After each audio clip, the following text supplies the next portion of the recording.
Dit bonjour, merci beaucoup pour l'invitation. Du coup, je suis Alban Narbonne, je suis chargé de mission urbanisme et santé chez Ecopolis, donc merci pour, les les petits mots d'introduction sur Ecopolis. Donc je vais partager, hop, sans plus tarder mon écran. Est-ce que vous le voyez correctement? Très bien. Alors je vais aussi couper ma caméra parce que ça rame un peu de mon côté, mais je la remettrai quand j'aurai terminé le partage. Passer en plein écran et on peut démarrer. Du coup, l'idée de cette présentation rapide, alors, je m'en excuse par avance, il y a beaucoup de slides dans ce support, donc, je passerai certainement vite sur certains éléments, on pourra revenir dessus au moment de la discussion. L'idée, c'est de vous présenter un peu les travaux qu'on fait chez Ecopolis sur, le champ thématique de l'urbanisme favorable à la santé, vaste sujet. Voilà, et comme je le disais très rapidement tout à l'heure en aparté, j'espère vous convaincre à la fin de cette présentation rapide que c'est, une thématique pardon, très porteuse pour faire cohérence dans les projets de la même manière que notre démarche BDF et notre démarche QDF ont cette vocation de faire cohérence. Voilà, j'espère arriver à vous transmettre, cette conviction. 2 mots très rapidement donc sur Ecopolis, même si, vous nous avez présenté rapidement Nathalie. Donc on est une association loi 1901, centre de ressources pour l'aménagement et la construction durable. On fait partie du réseau national du bâtiment durable, donc ça, je pense que ça peut intéresser, les personnes hors Île-de-France de savoir qu'il y a des structures, similaires à Ecopolis partout en France, dans chaque région. Elles ne sont pas toutes porteuses de démarches, bâtiments et quartiers durables comme c'est le cas chez nous. J'ai entendu qu'il y avait des gens qui venaient de la région PACA, donc qui connaissent certainement Envirobat BDM et sa démarche aussi, bâtiments et quartiers durables méditerranéens. Donc ils sont les premiers à avoir, lancé ces démarches. Donc voilà, on fait partie de ce réseau, ce qui nous permet à la fois de mener des actions au niveau, régional et puis aussi, à l'échelle nationale. J'en profite d'ailleurs pour vous dire qu'on sort à la fin du mois une publication thématique justement sur le thème de l'échange du jour. Tous les 2 ans avec le réseau, on fait une grosse publication thématique. Cette année, on a choisi de parler urbanisme et santé. On a 4 grandes missions chez Ecopolis, donc je vais passer aussi très vite là-dessus, mais en tant que centre de ressources, on a d'abord une mission d'information, bien sûr, veille, relais, production de documentaires, une mission d'animation de réseau avec l'organisation d'événements, de groupes de travail, séminaires thématiques et cetera.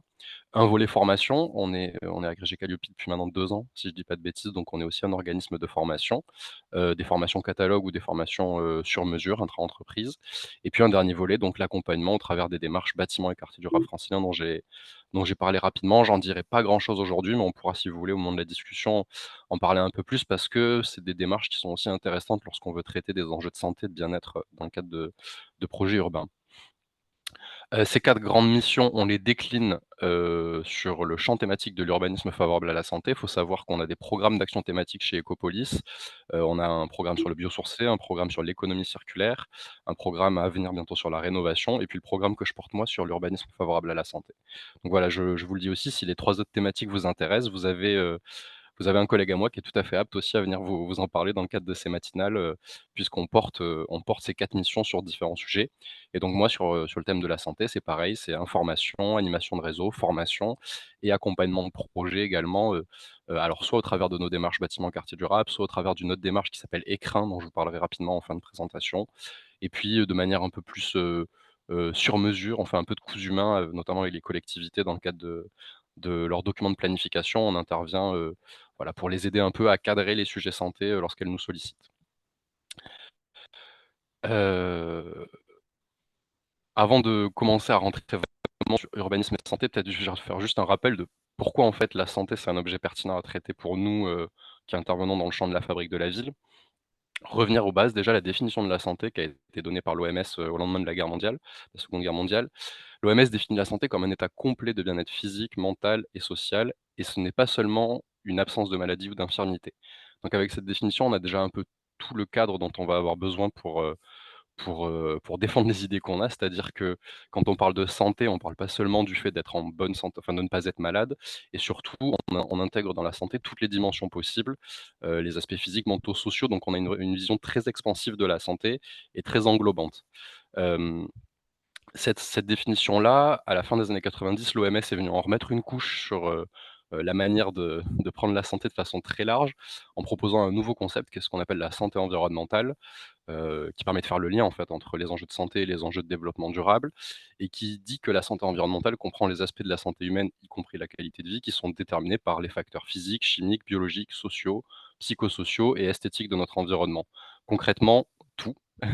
tout notre environnement, a un aspect sur notre santé. Donc on n'est pas seulement dans la notion d'environnement au sens écologique du terme, on est vraiment dans la notion du cadre de vie. Ça inclut aussi bien, le contexte urbain que, les politiques, publiques et cetera. Donc on est vraiment dans une exception très, très large de la santé et c'est ce qui nous permet de raccrocher en fait nous, aux objets qu'on va traiter dans le cadre que ce soit de la planification ou des opérations d'aménagement et d'urbanisme. Hem Ça, c'est une chose qu'on n'a pas forcément en tête, mais en fait, la santé, elle est assez peu déterminée par, des facteurs qu'on pourrait qualifier d'endogènes. Il y a beaucoup de facteurs exogènes qui ont un impact sur la santé. Les facteurs génétiques et biologiques ont, par exemple, assez peu d'impact en réalité sur notre état de santé. L'offre de soins aussi, on pourrait penser que c'est un facteur extrêmement déterminant. Alors là, ces chiffres-là, c'est des études qui ont été menées dans des pays, occidentaux, donc avec un accès aux soins, même quand il est, défavorable, qui n'est pas équivalent à des pays où, voilà, on a un véritable défaut d'accès aux soins. Donc c'est à nuancer ces 10. Mais ce qu'il faut retenir surtout, c'est qu'on a plus de 70 de notre état de santé qui est déterminé par notre environnement, notre cadre de vie, nos modes de vie. Donc des facteurs exogènes, mais surtout des facteurs, qui sont modifiables, sur lesquels on peut avoir une influence, sur lesquels on peut avoir un impact, sur lesquels on a un impact, notamment en ce qui concerne le cadre de vie, pour nous, urbanistes, aménageurs, et cetera, toutes les professions réunies aujourd'hui, autour de cette table virtuelle. Hem Donc 70 de la santé déterminée par le cadre de vie, ce qui fait qu'il y a de plus en plus de chercheurs en santé publique qui cherchent à définir un peu plus finement ces impacts. On parle de déterminants de la santé, et il y a plusieurs manières de les catégoriser. Ça, c'est une approche qui est notamment, proposée par le HESP avec, 4 grands blocs. Le cadre de vie, avec, voilà, le bruit, la température, les champs électromagnétiques, l'exposition, ou non à la luminosité. La qualité des milieux, donc, que ce soit, milieu, bah, là, c'est ce qui se rattache en fait aux trames vertes, bleues, brunes et cetera. Les environnements socio-économiques avec notamment les questions d'accessibilité et d'enclavement et puis ce qui concerne les styles de vie, donc pratique de l'activité physique, accès à une alimentation saine et cetera et cetera. Avec ces 4 grands blocs, on a 4 grandes catégories de déterminants qui ont un impact très direct sur la santé des gens et sur lesquels on a l'intuition que dans le cadre, de politiques d'aménagement, d'urbanisme, on peut avoir un impact sur ces facteurs-là. Heu, 2 notions aussi qui sont importantes à avoir en tête pour bien comprendre, ce qui structure un peu le sujet. C'est qu'on a des dynamiques de différentiel d'exposition et de vulnérabilité assez fortes sur les territoires qui sont constitutifs d'inégalités sociales et territoriales de santé. Alors qu'est-ce que c'est que ces différentiels? Le différentiel d'exposition, c'est ce qui définit en fait la différence, d'exposition tout simplement entre différentes populations. Je m'explique pour être clair. Lorsqu'on habite au bord du périphérique, on n'est pas exposé de la même manière que lorsqu'on habite dans une petite bourgade, avec juste une petite route à 50 qui passe au milieu. Ça, c'est ce qu'on appelle le différentiel d'exposition, donc on est tous exposés différemment selon notre cadre de vie, notre lieu de vie. Et ensuite, il y a un différentiel de vulnérabilité, c'est notre capacité à supporter cette exposition, cette surexposition. Et en fait, la spécificité de ces 2 mécanismes, c'est que, ils rentrent très vite dans une boucle de rétroaction, donc un cercle vicieux, on pourrait dire. C'est-à-dire que plus on est exposé, plus on est vulnérable et plus on est vulnérable, bah, plus l'exposition est dommageable. Et donc en fait, ces 2 mécaniques-là ont tendance à s'alimenter, ce qui fait que, bah, les gens qui sont déjà dans une situation défavorable vont encore plus voir leur situation se creuser par rapport aux gens qui sont dans une situation plus favorable. Et ces différentiels d'exposition, pour les caractériser, généralement, on va pouvoir cartographier tout ça. Et aujourd'hui, beaucoup d'agences d'urbanisme, travaillent sur ce qu'on appelle les zones de cumul de nuisances environnementales, où elles cherchent à recenser sur des cartographies, je vais vous en montrer juste après, les endroits où se cumulent un certain nombre de nuisances, et de facteurs délétères pour la santé. Juste pour, insister un peu sur cette notion d'inégalité en santé, alors nous, en Île-de-France, avec l'ARS Île-de-France qui nous soutient sur ces sujets, c'est une vraie thématique qui les anime, la question des inégalités en santé. Donc on a une véritable focale là-dessus, nous, dans la manière dont on aborde le sujet. Là, ce que je vous ai mis, donc c'est une cartographie de l'Île-de-France et vous pouvez voir à gauche, l'indice de développement humain et la cartographie des quartiers politiques de la ville. Donc avec vous en doutez dans les couleurs rouge, orange, là où c'est le plus défavorable et dans le même temps, une cartographie qui présente, la prévalence du diabète de type 2. Donc là aussi, là où c'est le plus foncé, c'est là où il y a le plus de présence de diabète. Il faut savoir que des maladies comme le diabète, l'obésité, c'est des maladies qui sont assez caractéristiques de la précarité, de la pauvreté. C'est des marqueurs sociaux très forts. C'est des maladies qui touchent très fortement les classes les plus populaires. Alors là, pas de surprise, dans le nord-est parisien, la Seine-Saint-Denis, même je pense pour les personnes qui ne sont pas franciliennes autour de la table, ça vous évoque des choses. Mais là, on constate quand même, alors même si corrélation n'est pas causalité, que de manière assez marquante, on pourrait superposer ces cartes entre IDH et prévalence du diabète de type 2 et on pourrait commencer à faire quelques inférences sur les liens entre, précarité sociale et précarité en santé. Une autre manière un peu plus schématique de représenter ça, mais assez marquante aussi, c'est ce travail qui a été fait par Emmanuel Vigneron, qui est géographe et qui s'est amusé, alors même si c'est pas très drôle, hein, la finalité, à reprendre le parcours du RER B, et regarder quel était à chaque station, à chaque arrêt du RER B, l'écart type, d'espérance de vie par rapport à la moyenne, régionale. Et ce dont on se rend compte, c'est qu'on a des écarts qui vont de plus 30 à moins 30 entre les quartiers les plus défavorisés, donc au nord-est parisien, et ceux un peu plus cossus ou en tout cas, moins défavorisés dans le sud et dans le sud-ouest. Donc là, on a des écarts assez marquants et ce qu'il faut se dire, c'est qu'on est à seulement, quelques minutes de transport, entre, La Courneuve ou la Plaine Saint-Denis et Antony ou Massy-Palaiseau. Donc voilà, c'est des éléments aussi qui sont assez frappants. Et puis en plus, là, il a rajouté aussi, la disponibilité en médecins libéraux et quand on regarde aussi, dans ce détail-là, on se rend compte qu'évidemment l'offre de soins n'est pas la même selon où on se situe, sur le territoire francilien. Alors je m'excuse par avance, hein, c'est souvent des exemples, franciliens, c'est un peu mon terrain de jeu principal, mais c'est des éléments que vous pouvez retrouver, bien sûr, sur d'autres territoires, dans d'autres villes, on retrouve ces dynamiques-là. Hem Alors là, je vous en ai parlé tout à l'heure, je ne rentrerai pas dans le détail de cette cartographie, mais c'est simplement pour illustrer, ces fameuses zones de cumul de nuisances. Il y a un gros travail qui a été fait à l'échelle de l'Île-de-France où, il y a, 4, indicateurs qui ont été retenus: pollution des sols, pollution de l'air, exposition au bruit, pollution de l'eau et un cinquième, pardon, les sites industriels et les sites pollués. Et alors là, c'est très dézoomé, donc on ne s'en rend pas compte, mais en fait, on peut venir zoomer, pardon, sur la carte, regarder dans le détail sur les mailles et se rendre compte, au niveau de l'iris, quels sont les types de pollution les plus présentes. Là, par exemple, bon, ça semble assez évident, mais vous voyez 2 grandes taches jaunes, je vous laisse deviner où sont les aéroports, Roissy et Orly, sur la carte, de l'Île-de-France, mais voilà, ça vous donne un peu aussi une idée de ces représentations-là, qu'on peut faire là, notamment sur, les cumuls d'exposition aux nuisances. Et c'est un travail qu'on peut faire à plus fine échelle. Là, par exemple, c'est un travail qui avait été fait aussi en Île-de-France dans le cadre du plan régional santé environnement 3 sur la ville d'Aubervilliers, où il y avait eu un zoom un peu plus pour caractériser les grands types de pollution présents, sur le territoire d'Aubervilliers, enfin sur la commune d'Aubervilliers. Là encore, on retrouve assez vite, en bleu et en jaune, vous avez le bruit, la pollution de l'air, sans grande surprise, ça tombe sur les grandes infrastructures routières, et sur les axes assez structurants de la commune, mais c'est quand même des cartographies, voilà, qui permettent au moins de poser à plat, les enjeux en termes d'exposition des populations. Petit zoom aussi, j'en profite, parce que comme je vous le disais, nous on est très porté sur les questions inégalités de santé. Évidemment, dans les quartiers prioritaires politiques de la ville, on a des caractéristiques sanitaires qui sont beaucoup plus défavorables.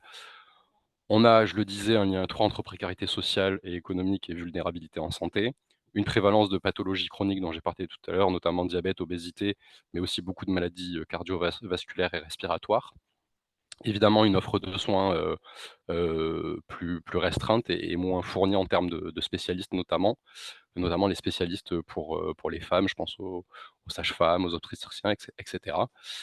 Et puis une plus forte exposition aux nuisances environnementales parce que souvent ces quartiers-là se situent aussi dans des zones, soit enclavées, soit à proximité de grandes infrastructures, proches d'anciens sites industriels et cetera.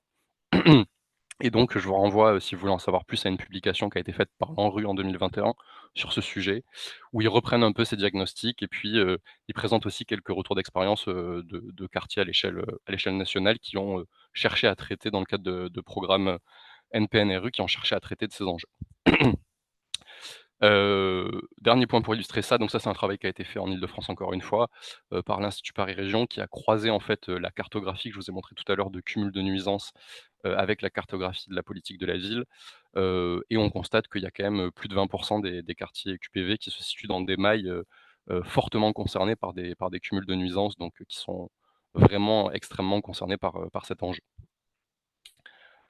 Hem, une fois qu'on a fait ces constats et qu'on a l'intuition en tout cas qu'il y a un lien très, très clair entre la manière dont on construit, on aménage nos villes et l'impact sur la santé des populations, on peut se demander comment est-ce que justement l'urbanisme peut permettre de répondre à tout ça? Et c'est là que l'OMS encore une fois, intervient pour nous faire des propositions et au début des années 2000, il commence à initier un concept, sur la base de travaux de chercheurs anglo-saxons notamment donc qui avaient commencé à réfléchir à ces questions-là. Il commence à proposer, ce concept, d'urbanisme favorable à la santé. Donc il y a un plaidoyer qui est fait par l'OMS à l'époque, un certain nombre de guides qui sont édités pour interpeller un peu les décideurs publics et l'idée avec ce concept-là, c'est de dire que on a la possibilité de mettre en place des aménagements qui vont promouvoir la santé et le bien-être des populations, tout en étant aussi, construit et pensé, en imbrication avec, ce qui a déjà été les avancées qui ont déjà été faites heu, par, heu, par les acteurs du développement durable notamment et les acteurs de l'environnement. Donc s'appuyer sur ces avancées-là, notamment dans la pratique, de l'urbanisme et de l'aménagement, et donc venir ajouter en quelque sorte, notre préoccupation qui est la question de la santé et du bien-être des populations. Donc voilà, donc l'UFS, c'est à la fois promouvoir la santé et le bien-être par des aménagements, tout en respectant les 3 piliers du développement durable et également avec une forte attention aux questions d'implication de toutes les parties prenantes, de participation citoyenne, d'intersectorialité, voilà, qui sont des notions extrêmement importantes, dans toute démarche d'urbanisme favorable à la santé. Donc l'urbanisme favorable à la santé, c'est un concept théorique, un cadre de réflexion, tel qu'il est présenté ici. Vous le verrez un peu après. C'est aussi, un sac un peu fourre-tout pour désigner tout un ensemble d'approches qu'on a du mal à catégoriser très clairement, mais qui s'inscrivent dans ce cadre conceptuel. Concrètement, qu'est-ce que c'est faire de l'urbanisme favorable à la santé? Ben, en fait, c'est faire ce qu'on fait déjà. Tout simplement, il y a rien de nouveau là-dedans et c'est ça l'idée que je voudrais vous faire passer principalement, c'est qu'en fait on ne rajoute pas de nouvelles thématiques. On va traiter de la question, de la réduction des émissions et exposition aux polluants et aux nuisances, thématique qu'on traite déjà même si on ne pense pas urbanisme favorable à la santé. On va réfléchir aux questions de mobilité active, d'alimentation saine, de déplacement et cetera. Ça aussi des thématiques qu'on traite déjà. On va chercher à favoriser la cohésion sociale évidemment, le bien-être des habitants, la question de l'accès aux soins évidemment, même si je vous l'ai dit tout à l'heure, c'est pas le premier facteur, ça reste quand même, un facteur important à traiter et on va dire la base pour garantir, un maximum d'égalité en santé. Justement puisque c'est un des enjeux qu'on retrouve après. La question des antagonismes à gérer entre les différentes politiques publiques, ça je reviendrai dessus. C'est une question qui se pose aussi, hein, de toute façon déjà dans le cadre des projets lorsqu'on a les enjeux environnementaux qui vont s'opposer à d'autres logiques. Voilà et là on rajoute la santé. Donc parfois ça vient aussi s'opposer à certaines logiques, même parfois aux enjeux environnementaux. Je vous donnerai 2-3 exemples, mais voilà, en tout cas des ça fait partie des voilà, des cases à cocher pour une démarche d'urbanisme favorable à la santé bien menée. J'en parlais tout à l'heure aussi, voilà, les notions d'intersectionnalité, d'implication de toutes les parties prenantes, notamment la participation des habitants, des citoyens qui est un peu une condition de base dans ce type de démarche-là. Et puis, il y a aussi l'idée d'avoir voilà, des projets adaptables, des projets réversibles, des projets qui vont pouvoir évoluer avec le temps, résilients, durables. Voilà, donc ça, c'est un peu les grands impondérables, on va dire, pour une démarche, d'urbanisme favorable à la santé, bien menée. D'ailleurs, je vais me permettre maintenant de dire UFS, ce sera plus rapide, et je mangerai moins ce mémo. Mais comme vous le voyez, en fait, il y a rien de nouveau là-dedans. C'est des thématiques qu'on est déjà amenés à tous à traiter dans nos pratiques professionnelles. L'idée, c'est qu'on va objectiver le fait que tout ça a un impact sur la santé et qu'en faisant de la santé le fil rouge, on peut traiter de ces thématiques de manière, cohérente en poursuivant un même but, qui, a priori, permettra de faire aboutir une meilleure version du projet.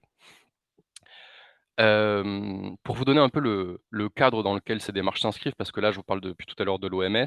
L'OMS, donc Organisation mondiale de la santé, qui a peu d'impact en vérité sur la manière dont on gère les politiques publiques d'aménagement et d'urbanisme en France. Faut savoir qu'on a un cadre législatif plutôt apathique sur ces thématiques-là. Alors évidemment, on a dans le code de l'environnement, dans le code de la construction publique, dans le code de l'urbain et cetera, on a tout un tas de règles qui nous permettent de traiter de ces thématiques-là. Mais la thématique dans son ensemble, la question de la santé telle quelle, elle est pas abordée frontalement dans aucun de ces codes et la manière dont on répond à ça, aujourd'hui, c'est par la planification, par les plans, comme le plan national santé environnement, qui est décliné au niveau des régions en plans régionaux santé environnement. Donc on est aujourd'hui dans la 4e édition de ces plans. Ils sont en train d'être adoptés, progressivement en région. Donc, bah, ces plans, qu'est-ce que c'est? C'est des documents, dans lesquels un certain nombre de partenaires régionaux, prennent des engagements, se fixent une feuille de route, se donnent des objectifs pour traiter des sujets de santé environnementale, donc entre autres les thématiques d'urbanisme favorable à la santé, mais pas que. Mais avec toute, la limite qu'ont ces plans-là, c'est-à-dire qu'ils ont pas une force, réglementaire, ils s'imposent à personne et c'est simplement au bon vouloir des acteurs qui s'engagent à faire ce qu'il est écrit dedans. Mais cela dit, c'est quand même une première base et ça a permis, en tout cas en Île-de-France, mais pas que, je sais que c'est le cas aussi en Auvergne-Rhône-Alpes, c'est le cas aussi en Nouvelle-Aquitaine, ça a permis de nombreuses avancées sur les sujets qui nous intéressent. Dans le même temps, on avait aussi, dans le cadre des évaluations d'impact environnemental ou des études environnementales, les ARS qui sont régulièrement sollicités, notamment sur, l'évaluation du volet sanitaire et très vite, il y a eu un dialogue alors qui s'est fait en Île-de-France, mais qui a dû se faire dans d'autres régions, entre d'un côté les services déconcentrés de l'État et les ARS, qui se rendaient bien compte qu'ils devaient traiter de sujets qui liaient à la fois enjeux sanitaires, enjeux d'aménagement, de planification, mais que chacun, de par leur culture professionnelle, ils n'avaient pas forcément les armes, soit pour comprendre les enjeux de santé, soit pour comprendre les enjeux d'aménagement, et que très vite, il fallait qu'ils trouvent, une base de dialogue commun ou en tout cas un vocabulaire commun et dans ce sens-là, les enjeux les notions de santé, environnement, d'urbanisme favorable à la santé, elles fournissent un cadre théorique sur laquelle, ces 2 cultures professionnelles qui ne sont pas forcément habituées à dialoguer peuvent discuter et ça s'est matérialisé avec des outils, notamment, l'étude d'impact en santé, qui est, très inspirée de l'évaluation environnementale et des démarches plus larges qu'on appelle démarches d'urbanisme favorable à la santé. Donc ce que je vous disais tout à l'heure, c'est à la fois un cadre théorique, mais c'est aussi, une manière d'appeler, une méthode. Et pour mener ce type d'approche, on a beaucoup d'études, de référentiels, de guides opérationnels qui ont été publiés, notamment principalement par l'École des hautes études en santé publique, basée à Rennes. Ces 2 outils très rapidement, je ne rentrerai pas non plus dans le détail, je pourrais vous envoyer vers de la ressource si vous voulez creuser un peu plus là-dessus. Mais donc on a l'évaluation d'impact en santé, qui est une démarche reconnue de santé publique, qui a été, codifiée, normée, par, des chercheurs écossais au début des années 2000. Donc c'est une évaluation qui intervient avant, la réalisation du projet et qui vise en fait à analyser les effets potentiels sur la santé et établir un ensemble de recommandations vertueuses, sur, les différents éléments de la programmation, afin de réduire au maximum les impacts négatifs et potentiellement maximiser des impacts positifs. Cet EIS en France, c'est un outil qui commence à être utilisé. L'avantage, c'est que c'est un outil très normé, donc avec une méthode en 5 étapes. Généralement, ça prend entre 6 mois et 1 an de conduire une EIS, donc c'est pas non plus l'outil le plus lourd comparé à ce que je vous dirai juste après. Hem, on en a un certain nombre, voilà, aujourd'hui qui ont été menés en France dans différentes régions. Faut savoir qu'il y a certains pays, notamment des pays anglo-saxons, qui ont rendu cette EIS, et qui lui ont donné une portée réglementaire, comme chez nous l'évaluation environnementale. Je pense par exemple au Canada, au Québec pardon et au Québec, il faut savoir qu'ils sont allés très, très loin sur cette EIS puisqu'en fait, elle a vocation à évaluer, tout type de politique publique et pas seulement les politiques d'aménagement, puisqu'à la base, c'est un outil qui a été pensé comme un outil d'évaluation des politiques publiques. C'est-à-dire qu'on pourrait très bien imaginer demain, faire une EIS sur, je sais pas moi, le nouveau tracé de la ligne du Grand Paris. Alors, pas très bon exemple parce qu'on est encore dans l'urbanisme, mais, prenez une politique publique classique, communale et on pourrait imaginer, conduire une EIS dessus. À côté de ça, donc on a des démarches, lorsqu'on ne s'inscrit pas dans ce cadre très normé de l'EIS, on a des démarches un peu plus fluides, un peu plus englobantes aussi qu'on va appeler des démarches UFS et là, l'idée, c'est qu'en fait, l'intégralité du projet est rythmée et pensée en accord avec ces concepts, d'urbanisme favorable à la santé. C'est un peu la clé de lecture du projet. On n'est pas seulement dans l'évaluation, type EIS, du projet, de manière ponctuelle. Là, vraiment, l'idée, c'est d'avoir, un projet pensé comme favorable à la santé, dès la programmation. Donc on est sur des démarches qui sont beaucoup plus englobantes, qui impliquent beaucoup plus également toutes les parties prenantes du projet et qui nécessitent des guides, ou qui nécessitent une méthode, bien cadrée pour à chaque étape du projet jusqu'à la livraison, s'assurer qu'on est bien dans les clous des grands objectifs qu'on s'est fixés. Donc voilà, 2 approches, une approche plutôt évaluation ponctuelle et une approche beaucoup plus, englobante et tout au long de la vie du projet. Voilà, je vous ai mis en référence les quelques guides, produits par le HESP, bah, 2 principaux, donc celui à gauche, qui a été fait en 2014, qui est plutôt pertinent lorsqu'on s'intéresse à la question des documents de planification, notamment avec l'outil d'aide à l'analyse des PLU qui a été édité et puis le guide Isadora, pour le coup, qui est beaucoup plus, destiné à l'urbanisme opérationnel, type, ZAC, voilà, projet d'aménagement, PRU, NPNRU et cetera. Voilà sur, pardon, excusez-moi, cette slide était censée être masquée, je m'en excuse. Voilà pour, les principaux pardon, les principales approches qu'on a aujourd'hui et je voulais très rapidement, parce que je vois que le temps a déjà bien filé, vous donner, un peu de un peu de biscuits sur comment ça peut se déployer très concrètement en Alban, m'appuyant sur oui? Alban, je vous interromps, mais vous avez quand même un peu de temps, hein. On n'est pas obligé d'aller jusqu'à midi, mais on a jusqu'à midi pour cette matinale, donc il n'y a pas de souci, hein. OK, mais je vais quand même juste pour pas être trop assommant, pas passer trop de temps, mais voilà, rentrer un peu dans le concret. Je vous remercie. En vous donnant deux trois exemples de choses qu'on a pu faire en Île-de-France. Alors quand je dis «on», pas moi personnellement, mais notamment l'ARS et l'ADEME qui sont très motrices chez nous en Île-de-France, qui avaient porté en 2016 et en 2019 2 appels à manifestation d'intérêt qui ont permis d'accompagner en tout une vingtaine d'acteurs en en Île-de-France, pardon. Et je voulais vous montrer par le biais de 2 exemples comment à la fois à l'échelle planification et à l'échelle, urbanisme opérationnel, on peut, appliquer ces concepts que que j'essaie de vous présenter, depuis le début de cette matinée. Le premier exemple que je voulais vous donner, c'était celui du travail qui a été mené par la commune de Melun, dans le cadre de la révision de son PLU. Alors ne soyez pas inquiets, il y a beaucoup de choses sur ces slides, mais vous n'êtes pas obligés de lire ce qu'il y a écrit dessus. L'idée, c'est plus de vous montrer la logique qu'ils ont adoptée et la manière dont a procédé Melun, c'est d'abord la première chose qu'ils ont fait, ça a été de réaliser un diagnostic en santé du territoire. Qu'est-ce que c'est qu'un diagnostic en santé? C'est un diagnostic qui va chercher à agglomérer 3 grands types de données. Des données socio-économiques assez classiques qu'on a dans tout type, d'études, préopérationnelles. Des données relatives, à l'état de santé des populations, donc avec, l'accès aux soins, la prévalence de tel type de pathologie, la mortalité, voilà des données de ce type-là et puis des données aussi, environnementales et donc on a dans ce diagnostic, une agglomération de ces données. Donc là, vous le voyez, je vous ai repris quelques extraits du diagnostic. On a l'accès aux soins, l'état de santé des populations, avec les indicateurs de mortalité par exemple, des éléments sur le contexte socio-démographique.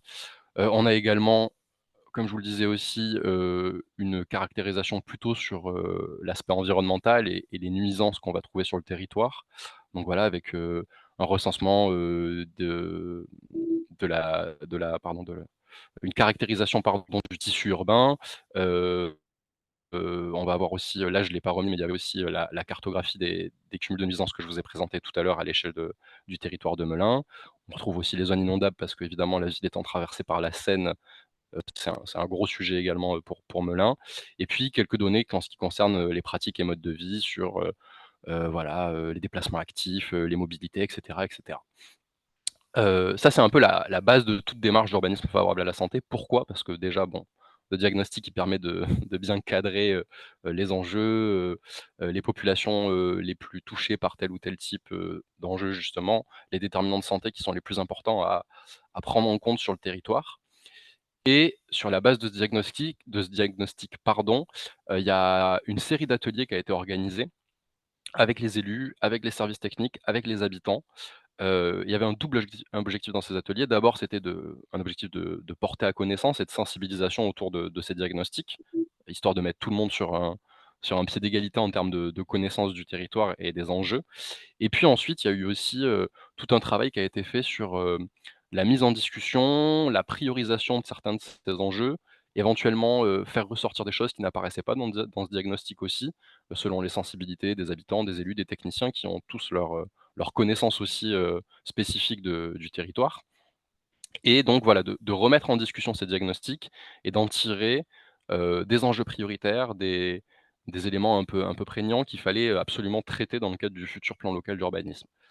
Donc voilà, ces ateliers, il a des synthèses ont été faites sur la base de ces ateliers, voilà, un travail pour digérer un peu le contenu de tout ça a été fait. C'est un travail qui s'est étalé sur plus d'un an. En plus, c'était en période covid, donc c'était un peu complexe en termes d'organisation et suite à ça, au moment de s'attaquer à la rédaction du PLU, c'est là que tout ce qui ressortait de ce diagnostic et de ces ateliers a pu se matérialiser. Donc dans le rapport de présentation, évidemment, ces éléments étaient repris et dès le PADD, il y avait des ambitions qui étaient affichées avec une orientation qui était clairement centrée sur la question de l'urbanisme favorable à la santé. Je vous l'ai reprise ici. Donc l'orientation 2, promouvoir une urbanisation favorable à la santé et respectueuse de l'environnement, avec 3 grands objectifs, affichés dans le PADD. Soutenir les projets durables et économes en énergie, réduire l'exposition des habitants, aux risques et aux nuisances, des milieux et puis concevoir un développement qui préserve les espaces agricoles, naturels et forestiers, parce qu'on a aussi un gros enjeu, autour de Melun, en ce qui concerne les espaces agricoles et forestiers. Heu et au-delà de cet objectif, de cette orientation qui était, très clairement, axée sur, l'urbanisme favorable à la santé, c'est aussi un thème qui ressortait de manière assez transversale tout au long du PADD, dans d'autres orientations, dans d'autres parties du PADD où, voilà, ce terme de santé, ce terme de bien-être ressortait, était explicitement, réaffiché, de manière à ce qu'il ne se cantonne pas seulement à une seule orientation, très précise du PADD. Alors évidemment, une fois qu'on a affiché, dans le PADD les intentions, il faut les retranscrire et là aussi, on a plusieurs manières de faire. Alors, la limite de ce retour d'expérience, c'est que sur le PLU de Melun, je peux pas tout vous dire parce qu'il y a des choses qui ont pas encore été adoptées, si je dis pas de bêtises. Au niveau du règlement, par exemple, je suis pas certain de pouvoir vous dire ce qui a été inscrit dans le règlement. En tout cas, je sais que, voilà, il y a une volonté de retranscrire évidemment dans le règlement certaines choses qui avaient été actées au niveau du rapport de présentation et du PADD et surtout, il y a un outil qui est très pertinent, c'est l'outil des OAP. Et donc là, on a 2 options, l'OAP thématique, avec la réalisation d'une OAP santé. C'est par exemple ce qu'ont fait d'autres collectivités. J'ai donné l'exemple d'Est Ensemble dans le cadre de son PLUI. Eux, ce qu'ils ont réalisé, c'est une OAP santé, risques et nuisances, donc une OAP thématique sur le thème santé, risques et nuisances. Avec, réalisation de cartographie sur les risques, expositions et nuisances, priorisation de certains sujets, sur le territoire d'Est Ensemble, voilà, qui étaient regroupés dans cette OAP thématique. Une autre manière d'agir et qui permet quand même de rentrer un peu plus vite et de décliner un peu plus vite ces concepts, ces principes pardon sur des opérations, c'est l'OAP sectorielle.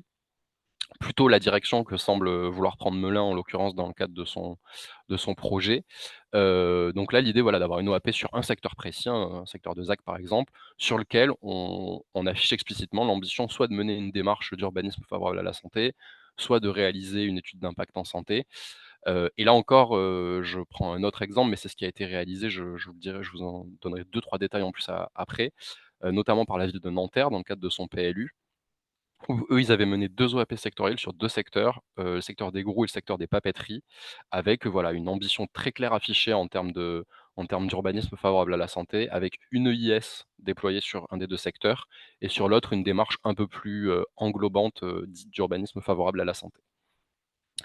Une fois qu'on a ces OAP, on peut aller plus loin, et penser au-delà simplement du PLU ou du document de planification sur lequel on est en train de travailler.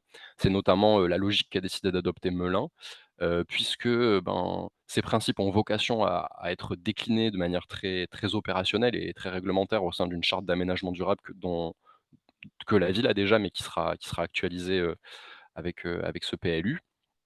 Dans le même temps, une articulation aussi avec d'autres documents cadres comme notamment, le contrat local de santé de Melun. Alors je ne sais pas si vous êtes familier avec ce que sont les contrats locaux de santé, on pourra peut-être y revenir au moment des échanges ou des questions. Sachez en tout cas que c'est un document, assez méconnu des services, d'urba, d'aménagement en général, qui est porté du coup par les services de santé généralement de la commune, mais qui est un outil super intéressant parce que bien souvent, lorsque je vous ai parlé du diagnostic tout à l'heure avec voilà toutes les données à récupérer sur l'état de santé, les cartographies et cetera. Généralement, ça c'est des choses qui sont déjà présentes dans les contrats locaux de santé, qui sont donc établis entre la commune, l'ARS, la préfecture généralement et dans ces contrats locaux de santé, on a souvent, toute la donnée dont on a besoin pour faire un diagnostic assez fin en santé sur le territoire avec, voilà les populations les plus fragiles, les principales pathologies sur le territoire et cetera. À condition évidemment que ce contrat local de santé existe, puisqu'il n'existe pas nécessairement, dans toutes les communes ou dans toutes les interco. Et puis, la logique aussi qu'a décidé d'adopter Melun, c'est de se dire, si on fait de la santé à l'échelle de notre commune, c'est bien, mais si au niveau de l'interco, ça suit pas, ça aura pas servi à grand chose. Et ben, voilà, la logique qu'a aussi Melun, c'est au niveau de l'échelle, intercommunale, donc de la communauté d'agglomération Melun-Val de Seine, de partager ces enjeux et d'essayer de convaincre les autres collectivités, de la communauté d'agglo de se saisir aussi de ces thématiques et de suivre un peu l'exemple, que Melun essaie de montrer, là-dessus. Donc voilà, ça c'est une manière aussi de montrer qu'on ne s'arrête pas simplement, aux documents d'urbanisme et qu'on peut aller plus loin sur la base de ça. Ce qu'il faut retenir aussi, en fait, c'est que le principal apport de cette démarche-là, c'est qu'en fait, il y a beaucoup d'élus, de services techniques qui ont été sensibilisés à ces thématiques, qui ont été réunis dans le cadre d'ateliers, de temps de parole, de temps de travail et qu'en fait, il y a eu une véritable montée en compétences, une véritable acculturation de toutes les parties prenantes sur ces enjeux-là et qu'il y a le PLU, il y a les documents dont je vous parle là, mais demain, il y a fort à parier, ou en tout cas il faut l'espérer, que cette acculturation, elle porte ses fruits dans d'autres projets sans pour autant qu'on ait, nécessairement besoin d'afficher, le drapeau urbanisme favorable à la santé, sur le site.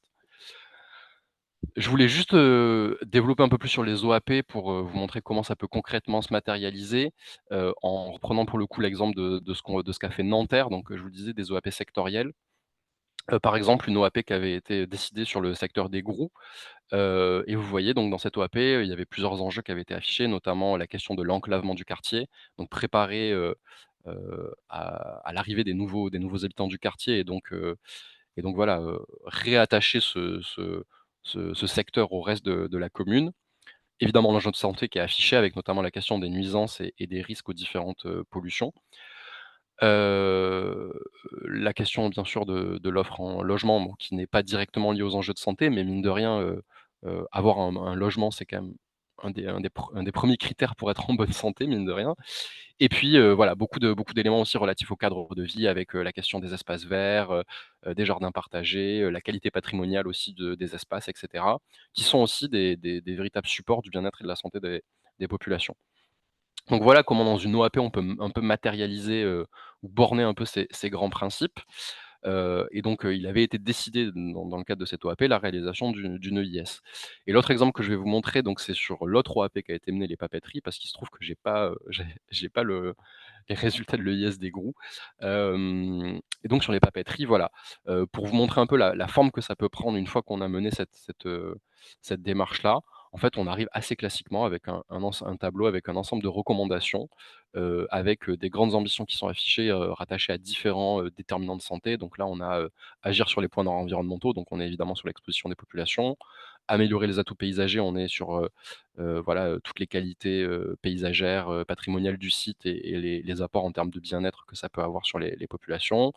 La question de l'accessibilité avec en creux les logiques d'enclavement, de mobilité, cohésion sociale et cetera, qui sont aussi, plus ou moins directement liés à la santé. Et puis pour chacun de ces grands enjeux, bah, des sous-enjeux et puis, une déclinaison, opérationnelle pour mettre en œuvre, pour mettre en œuvre, ça. Donc là, c'est un petit extrait du tableau que je vous ai mis, mais on retombe sur des choses, j'imagine que vous connaissez, que vous avez l'habitude de pratiquer, en termes de recommandations suite à des études d'impact. Voilà, donc je voulais faire ce petit zoom rapide. Si vraiment la question, planification et santé vous intéresse, je vous invite très, très vivement à consulter ce document qui a été fait par l'Institut Paris Région, qui n'est pas du tout limité à l'Île-de-France, même si c'est l'IPR qui l'a produit et qui présente, sur une diversité de documents d'urbanisme, comment est-ce qu'on peut, bah, intégrer ces enjeux de santé justement, de façon très large, que ce soit les mobilités, l'exposition des populations, les espaces verts, l'accès aux soins, la qualité des logements et cetera et cetera. Dernier exemple que je voulais vous donner, pardon, c'est plutôt à l'échelle de l'urbanisme opérationnel, donc de ZAC, en l'occurrence. C'est un projet qui a été mené dans le 18e, donc sur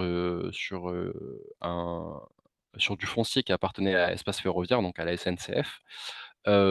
Projet Hébert, donc un projet mixte de plus de 100 000 m², donc qui avait été lauréat de ce fameux AMI.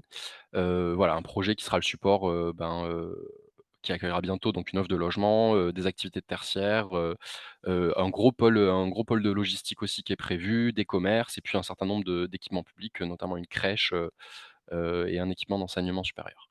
Donc dans le cadre de ce projet, enseignement supérieur pas du tout, juste un équipement d'enseignement, pardon. Dans le cadre de ce projet, la volonté d'Espace Ferroviaire, ça a été très rapidement de réaliser aussi une EIS, bien sûr, parce que alors je pense que la photo du site suffit à vous faire comprendre qu'on est dans un espace très contraint, avec un certain nombre, voilà, on est en porte de Paris, donc proche aussi des grandes infrastructures routières, donc toutes les logiques de nuisances, de pollution. On est sur une friche SNCF, donc voilà, la question de qu'est-ce qu'il y a sous les sols aussi se pose assez régulièrement sur ce type de projet. En tout cas, voilà, là, la volonté d'Espace Ferroviaire, c'était pour mener, au mieux sa programmation, c'était de d'abord réaliser cette EIS et c'est ce qu'ils ont fait. Et ce qui était intéressant, c'est que, ils ont, bah, comme dans toute démarche EIS, ils ont priorisé certains sujets. Donc il y avait une véritable, focale en l'occurrence là sur à la fois l'aménagement des espaces communs et toute la programmation, en rez d'immeuble et en rez-de-chaussée. Et sur ces 2 grandes thématiques, ces 2 grands, périmètres qui ont été étudiés, sur l'aménagement des espaces communs, il y avait évidemment des questions en ce qui concernait, l'aspect physique de ces espaces publics, la question de leur usage et notamment des conflits d'usage. Une véritable question sur, les questions de sentiment de sécurité, d'insécurité, de visibilité, pratique de l'activité physique, en milieu urbain et puis, aussi les questions, évidemment, heu, écologiques, biodiversité avec, notamment les fonctions écosystémiques, dont ce site pourrait être le support. Et puis sur, les questions d'animation, programmation RDC, il y avait voilà toutes les questions de mixité sociale, accessibilité, animation de l'espace public et cetera, qui sont aussi des enjeux assez importants lorsqu'on parle de santé et de bien-être. Et en fait, pour traiter de ces thématiques, il y a eu, un certain nombre de alors évidemment des études quantitatives qui sont faites, mais aussi des études qualitatives, de l'entretien, du terrain, rencontres avec, les usagers du site, les habitants et cetera.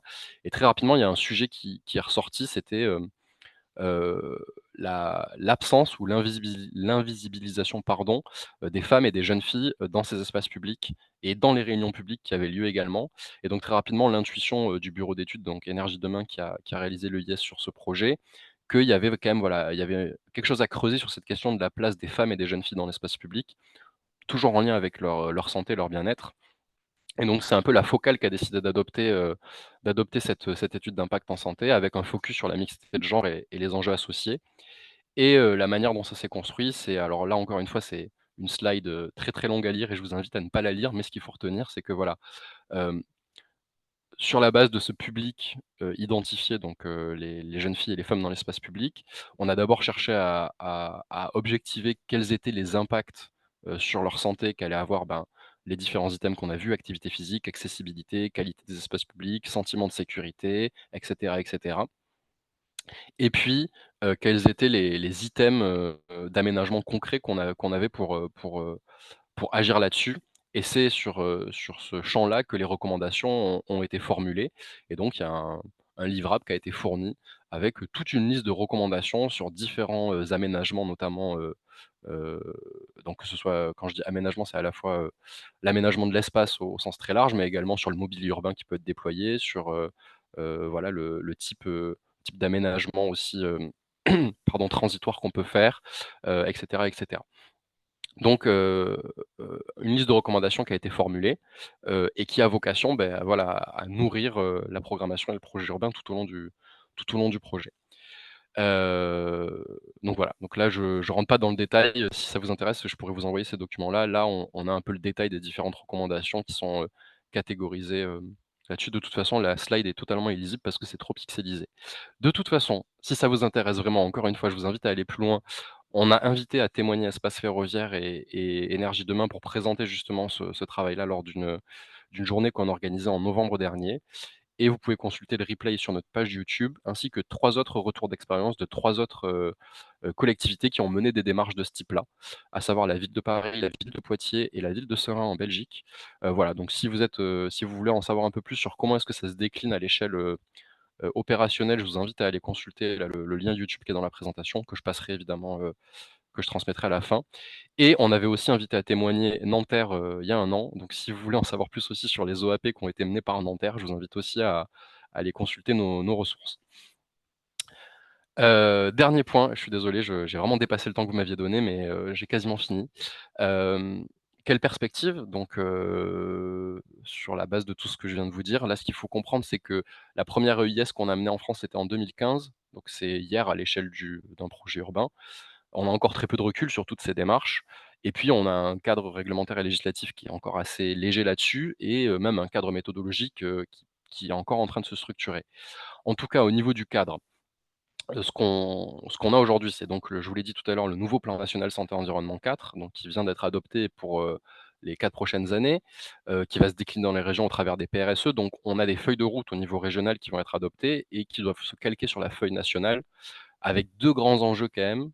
toujours liées à la santé, l'adaptation au changement climatique, donc au final, on retombe aussi sur votre précédente, matinale, tous les sujets sont liés et puis la thématique du One Health. Alors si vous n'êtes pas familier avec le One Health, qu'est-ce que c'est? Très rapidement, c'est un concept qui vise à penser ensemble les enjeux de santé humaine, santé des milieux, santé de l'environnement et santé animale. L'idée que en fait, ces 3 items-là sont intimement liés. Je ne vais pas vous faire le laïus sur le covid et sur les zoonoses, je pense que tout le monde est sensibilisé à ces questions maintenant. Il y a des évolutions réglementaires aussi, donc qui sont ponctuelles, qui sont sur, des petites parties de ce grand sac urbanisme favorable à la santé, mais qui sont quand même, voilà, toujours porteuses. Très récemment, on peut citer la réglementation sur la surveillance de la qualité de l'air intérieur dans les ERP. On sait qu'il y aura une future réglementation environnementale qui succédera à la RE 2020. Nous, Ecopolis, on est par exemple très impliqués dans des groupes de travail qui ont été lancés là-dessus pour venir porter, les sujets de santé. Il y a notamment un groupe de travail sur, qualité des environnements intérieurs qui existe dans ce cadre-là. Donc voilà. En tout cas, on a bon espoir que dans la future, réglementation environnementale, ces sujets soient encore plus mis en avant. L'évaluation environnementale aussi ou l'étude d'impact environnemental, donc selon qu'on est sur, document de planif ou projet urbain, c'est aussi un volet intéressant, enfin en tout cas un levier intéressant puisque comme je le disais, il y a un volet sanitaire dans cette évaluation environnementale. Alors, on est vraiment quand on parle de sanitaire, on est vraiment sur les questions, pollution, exposition, risque d'inondation, et cetera, donc des choses assez, hem, très santé environnement et santé des milieux. Mais nous, on a déjà eu des échanges, par exemple, au niveau de l'Île-de-France avec la MRAE, en leur disant: «Est-ce que vous pensez que c'est opportun dans le cadre d'une évaluation des impacts, enfin d'une évaluation environnementale de muscler un peu ce volet sanitaire et d'aller un peu plus loin sur les questions de santé?» La réponse de la MRAE, c'est qu'ils y voient pas d'objection, ils y voient pas non plus, d'intérêt immédiat. Voilà, pour être très transparent, pour eux, ça changera pas, la qualité enfin, en tout cas, leur avis sur l'étude d'impact, mais ça peut être une piste en tout cas de se servir de ce document qui a un peu plus de force réglementaire, alors un peu plus, hein, je reste nuancé, mais en tout cas qui est codifié, de s'appuyer là-dessus pour creuser un peu les sujets de santé par le biais du volet sanitaire et pourquoi pas imaginer qu'à terme, ça devienne un véritable levier pour pousser ces thématiques. Et puis, qui sait, dans un monde idéal, un jour, enfin dans un monde idéal en tout cas pour moi, vu les sujets que je porte, cette fameuse EIS, donc évaluation des impacts en santé, qui prend un véritable aspect réglementaire, qui devient réglementaire au même titre que l'évaluation environnementale et on considère que tout projet à partir d'une certaine ampleur, doit passer par la case, étude d'impact en santé. Et puis, de la même manière, on peut espérer aussi que du côté, de la maîtrise d'ouvrage, pardon, ce soit, quelque chose qui soit de plus en plus demandé, hein, dans le cadre des marchés publics, qui peuvent passer, voilà, pour leurs opérations. Quelle perspective également, en dehors du cadre réglementaire, donc dans des choses qui sont plus à notre portée à nous, bah, déjà avoir en tête que la santé, c'est une thématique, assez transpartisane, assez transcendantale et a priori, on peut convaincre à peu près n'importe qui en disant que on va essayer d'améliorer la santé des habitants, des populations, dans le cadre du projet qu'on est en train de mener, et surtout qu'en fait, poursuivre des enjeux en termes de santé, c'est poursuivre, ben, enfin, c'est viser une meilleure qualité du projet tout simplement. De la même manière que les enjeux environnementaux, ils ont vocation à faire un projet plus qualitatif, j'ai l'intime conviction que c'est pareil avec les enjeux de santé. Une autre notion importante, en termes d'argumentaire, de plaidoyer, surtout pour vous, c'est le fait d'objectiver le fait qu'en fait, on traite déjà de la santé. Tout ce dont je vous parle depuis ce matin, je pense qu'il y a rien que vous ne connaissiez pas déjà ou il y a aucune thématique que vous n'avez jamais rencontrée dans vos pratiques professionnelles. En fait, l'idée, c'est de se dire, une analogie qu'on utilise souvent, c'est la fable de Monsieur Jourdain, c'est-à-dire que les urbanistes, les architectes, ils font de la santé sans le savoir, de la même manière que Monsieur Jourdain faisait de la prose sans le savoir. Alors c'est pas du tout un péjoratif la comparaison avec Monsieur Jourdain, c'est plus pour le trait d'esprit. Mais voilà, l'idée de se dire que c'est des thématiques qu'on traite de toute façon et que l'idée, c'est simplement de faire un petit pas de côté, un petit changement de perspective et de se dire que ce qui met en cohérence tous ces enjeux, toutes ces thématiques, c'est la santé qui peut être le fil rouge des projets. Pour ça, on a besoin d'arguments et ça tombe bien parce que de plus en plus, on commence à quantifier les effets positifs ou non de la prise en compte de la santé et sur ça, je vous renvoie notamment à des travaux qui ont été faits par le CESE, que je vous ai pas mis ici et par France Stratégie. Donc c'est ce que vous voyez ici, l'évaluation socio-économique des effets de santé des projets d'investissement public, où ils ont étudié notamment sur la question de l'exposition à la pollution, qualité de l'air et qualité du logement, et pratique des mobilités. Ils ont essayé de quantifier, d'objectiver les impacts que peuvent avoir, la promotion ou non, de ces enjeux au sein des politiques publiques. Je l'ai évoqué aussi tout à l'heure, la question des injonctions contradictoires. Effectivement, parfois, il y a des choses qui vont un peu poser problème, typiquement, on veut planter des arbres. Ah ben, mais les arbres, ça fait du pollen, qu'est-ce qu'on fait des gens qui sont allergiques? Voilà, problème enjeu environnemental, enjeu de santé, qu'est-ce qu'on priorise? Ah, on veut faire, des mares ou des noues ou gestion des eaux, à ciel ouvert. Ah ben quid, des petites espèces qui vont aller proliférer, dans ces espaces-là? Voilà. Donc encore une fois, c'est des micro-exemples que je vous donne, mais pour dire que, parfois entre enjeux environnementaux, enjeux de santé, il faut aussi trancher et tout n'est pas toujours parfaitement compatible. Et puis, petit message à l'attention du coup de notamment des adhérents de la CAD, je pense. Les enjeux pour vous, bah, c'est de se sensibiliser à ces sujets-là. Je pense que si vous êtes là aujourd'hui, c'est que vous voulez vous y sensibiliser. Se former, parce qu'il existe des formations pour toutes ces thématiques, donc des formations très techniques sur, le l'EIS par exemple, qui sont portées par le HESP, mais aussi des formations plus généralistes.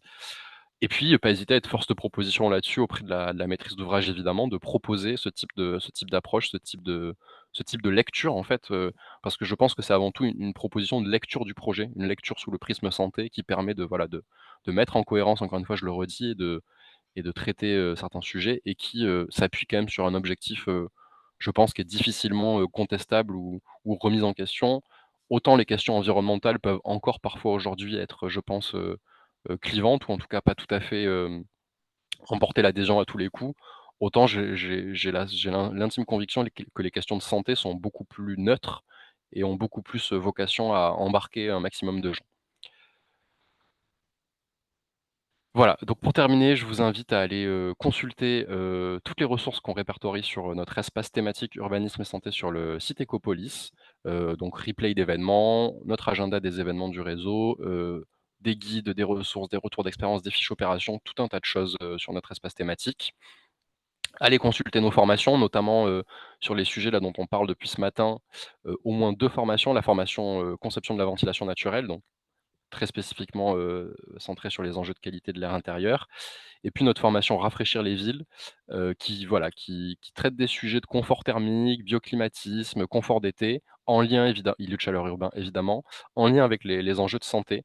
Voilà, une formation où on a beaucoup de visites de sites, beaucoup de pratiques donc je vous dis pas ça parce que c'est moi qui l'ai montée, mais c'est vraiment une formation sympathique, donc je vous encourage à aller au moins consulter le programme de la formation et puis on a des intervenants vraiment qualitatifs, notamment, si vous vous intéressez un peu au sujet, conception bioclimatique, confort d'été, vous avez peut-être déjà entendu parler de Clément Gaillard, qui est voilà, qui est une personne qui écrit beaucoup sur ces thématiques et qui est notre formateur et qui est une personne brillante là-dessus. Donc voilà, rien que pour le formateur, je vous invite à participer à cette formation.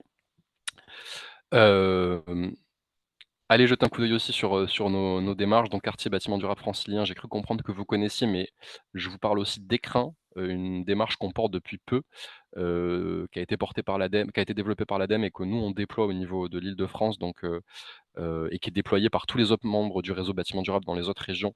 Une démarche centrée spécifiquement sur la qualité de l'air intérieur et qui en fait ressemble beaucoup à notre démarche, bâtiment quartier durable francilien. C'est-à-dire que c'est pas une labellisation, on n'est pas sur intérieur, par exemple, ou ce genre de choses. Là, on est vraiment sur une démarche de management de projet avec une grille, sur laquelle on va travailler tout au long de l'opération avec les porteurs de projets, se fixer des ambitions pour atteindre, bah, la meilleure version possible du projet en termes de qualité de l'air intérieur. Donc voilà, je vous invite aussi à aller consulter les ressources sur notre site pour en savoir plus sur cette démarche Écrin qui est toute neuve, voilà, qui se lance en 2023 et qui va se déployer cette année. Et on assure aussi les formations, pour cette démarche-là. Voilà, donc ça, je l'ai déjà présenté, pardon, excusez-moi, en présentation, donc c'est, la cartographie des différentes démarches, bâtiments et quartiers durables qui sont portées par les autres centres de ressources, donc pour les gens qui ne sont pas en Île-de-France, sachez également que la Bretagne est en cours de déploiement, sur cette démarche-là, donc ça devrait bientôt arriver du côté de nos amis bretons. Et puis, dernière chose, parce que c'est vrai que c'est souvent la question qu'on pose aussi, c'est bien beau tout ça, mais est-ce qu'il y a des appels à projets? Est-ce qu'il y a des choses pour financer un peu tout ça? Et bien ça tombe bien parce que l'ADEME vient de sortir un appel à projets, AMI XP Urba Santé, donc l'AMI XP Urba Santé, pardon, qui est en cours jusqu'au 31 mars. Alors, pour être très transparent avec vous, je saurais pas vous dire grand chose dessus parce que j'ai rendez-vous avec l'ADEME dans 2 jours pour qu'ils m'en disent un peu plus sur le contenu précis de cette AMI, mais en tout cas, c'est sur les sujets qui nous concernent. Je vous invite du coup à aller consulter le lien que j'ai mis là ou juste taper sur internet XP Urba Santé, vous allez tomber sur des informations là-dessus. En tout cas, voilà, il existe un AMI, au niveau national, pour financer ce type de démarche et puis je vous invite évidemment après à regarder, dans chaque région, notamment les régions, les différents appels à projets AMI qui sont portés, sachant que, heu, il n'y a pas besoin qu'il y ait écrit santé dans le nom de l'AMI pour qu'on puisse s'y raccrocher. Exemple très simple, nous en Île-de-France, on a un appel, de la région qui est, heu, 100 îlots de fraîcheur, je crois que c'est le nom de l'appel à projet. Bon, ben, on peut tout à fait imaginer demain, un projet qui voudrait traiter des thématiques de conception bioclimatique, confort d'été avec une véritable focale santé, qui pourrait tout à fait s'inscrire, comme un lauréat à cet appel à projet. Donc voilà, il faut aussi, être imaginatif et se dire que, c'est pas parce qu'il y a pas écrit santé dans le nom de l'appel à projet ou dans le nom de la subvention qu'on peut pas aller la chercher en parlant de santé. Voilà ce que j'avais à vous dire. J'ai quelques contacts utiles, mais ça, je ne m'étendrai pas dessus. Je pense qu'avec la slide, vous les aurez et je vous remercie pour votre attention. Je suis vraiment désolé, j'ai pas du tout tenu le timing qu'on s'était donné.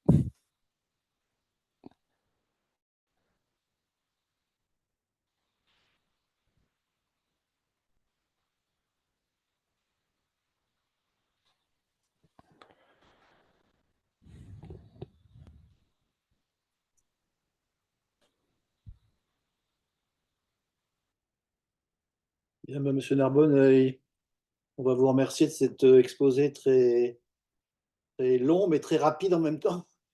On a un peu de temps, puisque je vous ai dit officiellement, on termine à 12 heures, on peut terminer plus tôt aussi.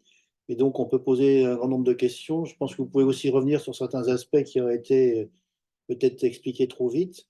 De toute façon, je- j'informe les adhérents que avec le PowerPoint que vous allez m'envoyer, je pourrai mettre tout ça en ligne et dans notre newsletter interne.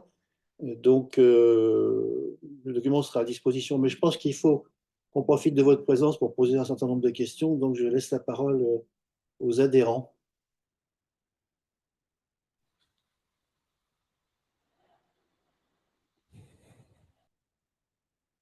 Alors, les adhérents,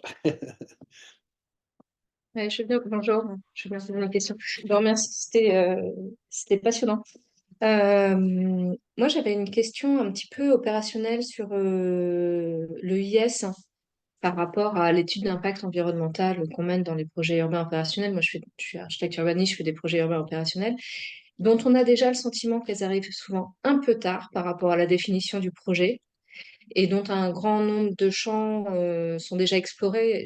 De ce que je comprends bien, l'étude d'impact santé reprend quand même pas mal des champs qui sont analysés, explorés dans les états initiaux et dans les études d'impact environnemental. Comment on fait pour que ça arrive plus tôt, pour que ça ait un vrai sens, un poids politique et que ça soit pas juste un document annexé à une création de ZAC ou à un PLU derrière et que ça aille au-delà d'une valeur administrative en fait. Effectivement, je partage déjà le constat, autant sur l'étude d'impact environnemental que sur l'EIS. Alors après la spécificité de l'EIS comparativement à l'étude d'impact environnemental, c'est que dans le cadre de l'étude d'impact environnemental, on a quand même pas mal d'éléments qui sont relatifs, à l'état existant du site. Dans l'EIS, on a quand même une certaine attention à comment est-ce que les choix de programmation ou d'aménagement qu'on peut faire vont ou ne vont pas avoir un impact sur la santé. Donc c'est un peu plus complexe, lorsqu'on n'a vraiment aucun élément de programmation de conduire ce type d'étude et c'est un peu la difficulté et l'exercice un peu périlleux qu'on a avec ça. C'est pour ça que c'est un outil qui a été pensé pour être, conduit sur une période assez resserrée. Souvent elles sont conduites en 6 mois les EIS, donc c'est bon, pas si rapide, mais c'est quand même assez rapide pour ce type d'objet. Hem, donc en fait, on a une difficulté, c'est qu'on peut pas non plus la faire intervenir trop tôt si on veut qu'elle soit utile et que les recommandations soient vraiment pertinentes. Donc en fait, on est, de toute façon par nature, on sera dans cette difficulté de temporalité. Après pour, ce qui est de l'efficacité ou non de ce type de démarche-là, il y a 2 éléments à mon sens. Déjà, il y a, la qualité des recommandations qui vont être formulées au sein de cette EIS. Est-ce qu'elles sont réalistes concrètement? Est-ce qu'elles sont crédibles? Est-ce qu'elles sont, hem, en accord avec, la réalité de l'opération? Et pour ça, une condition vraiment, impérative, c'est le fait que dans le cadre de l'EIS, dans la réalisation du diagnostic Et avant de formuler ces recommandations, on est bien impliqué un maximum des services, concernés. Donc évidemment, au 1er lieu, les services qui sont sur les thématiques urbains, ou aménagement, mais aussi, les espaces verts, les services sociaux, les services, de santé, voilà. Mettre un maximum de parties prenantes autour de la table pour que ces recommandations qui vont être inscrites dans l'EIS, elles soient pas hors sol concrètement. Ça, c'est le 1er élément. Et puis le deuxième élément, c'est une véritable tarte à la crème, ce que je vais vous dire, mais le portage politique est évidemment, essentiel là-dessus. Ce type de démarches-là qui viennent, se greffer de manière totalement, enfin au bon vouloir du porteur de projet, si elles sont pas portées politiquement derrière, il y aura pas de retombées là-dessus. Je vous donnais tout à l'heure l'exemple de Melun qu'on a un peu suivi. Pour le coup, les élus du côté de Melun, ils ont vraiment été ultra moteurs, dans la réalisation de cette EIS. Ils étaient très impliqués, ils étaient, très impliqués dans les ateliers notamment qui ont été conduits sur la base du diagnostic, et c'est eux qui sont allés défendre en fait, le contenu de ce document-là et qui ont dit très clairement: «Ce qui ressort de cette EIS, il faut que dans le projet de PLU, ça se retranscrive». Donc généralement, c'est des choses sur lesquelles nous, on n'a plus trop la maîtrise, hein, comment les élus vont recevoir, ce type de document, mais malheureusement, je sais que c'est pas très satisfaisant comme réponse, mais c'est vraiment là que ça se joue, et on a, au contraire des exemples où, avec un changement de municipalité, tout s'est complètement effondré et tout a été complètement remisé au placard, c'est venu caler un meuble, enfin voilà, ce qui arrive assez classiquement avec ce type d'études. Après, on aura toujours le problème que vous avez souligné, c'est-à-dire qu'on n'a pas de force réglementaire, sur ces études-là. Les recommandations qui vont en ressortir, elles ont aucune force réglementaire, je le redis. Donc on est vraiment sur le bon vouloir des acteurs. Alors généralement, c'est assez rare que comme c'est des démarches qui sont complètement volontaristes et qui vont rajouter potentiellement en complexité sur, l'opération, il y a pas de cas de figure où il y a une EIS qui est conduite et au final on se dit: «Ah bah, pourquoi est-ce qu'on a fait ça?» Généralement quand on l'a fait, c'est qu'on avait déjà un peu quand même la volonté d'aller creuser ces sujets-là. Donc c'est généralement plutôt bon signe, lorsque juste cette étude est initiée. Après évidemment, il y a un véritable enjeu lorsque cette étude est réalisée, de mettre tout le monde autour de la table pour bien sensibiliser, les différentes parties prenantes, bien acculturer tout le monde et bien embarquer tout le monde en fait dans cette démarche-là. Ça doit être un support en fait de dialogue entre les différents services, entre les différents acteurs du projet, et ça doit permettre voilà, d'embarquer un maximum de monde en se disant: «Bon, la finalité c'est quand même, la santé des populations, des habitants». Je reprends l'exemple du PLU, mais dans le cas d'un PLU, les élus, les techniciens, c'est aussi des habitants de la collectivité, hein, donc ils sont aussi concernés assez directement par, les choses qu'on va inscrire dans ce type de document-là. Donc sans dire qu'il faut faire du pathos et jouer sur la corde sensible, je pense que l'argument santé peut quand même être un argument assez porteur, on va dire, politiquement, et c'est là-dessus qu'il faut pouvoir s'appuyer. Voilà, après ça reste très théorique là, hein, ce que je vous dis là, mais voilà, j'espère que ça répond un peu à votre question. Merci.